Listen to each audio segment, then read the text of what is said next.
D'ailleurs, parlons-en de cette visite à Paris. On voit des images du 27 décembre dernier à Halifax. Mark Carney rencontrait Volodymyr Zelensky pour annoncer une aide supplémentaire à l'Ukraine.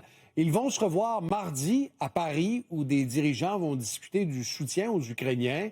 Mais Olivier, la situation au Venezuela risque de retenir l'attention.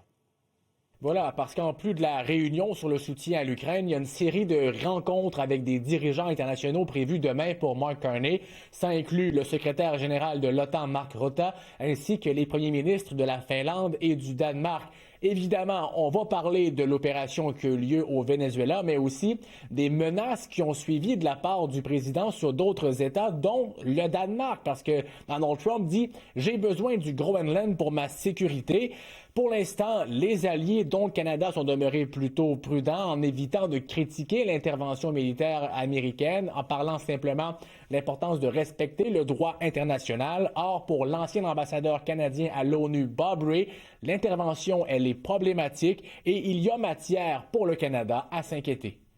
Il faut qu'on commence une discussion aussi avec nos collègues à l'OTAN et ailleurs, parce que pour dire que écoute, ça touche tout le monde. S'ils peuvent attaquer le Danemark, s'ils peuvent essayer de faire les choses avec Groenland, il n'y a personne qui peut dire que il n'y a pas de problème pour nous. Il faut créer un sens de solidarité.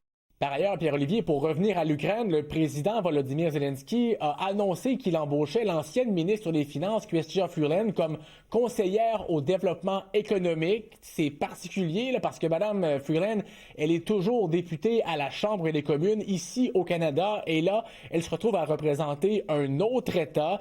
Finalement, en fin de journée, Mme Freeland a annoncé qu'elle allait quitter son poste de représentante spéciale du premier ministre pour la reconstruction de l'Ukraine et que dans les prochaines semaines, elle quittera aussi son siège au Parlement. Il y avait beaucoup de pression de la part de l'opposition conservatrice pour que Mme Freeland fasse un choix.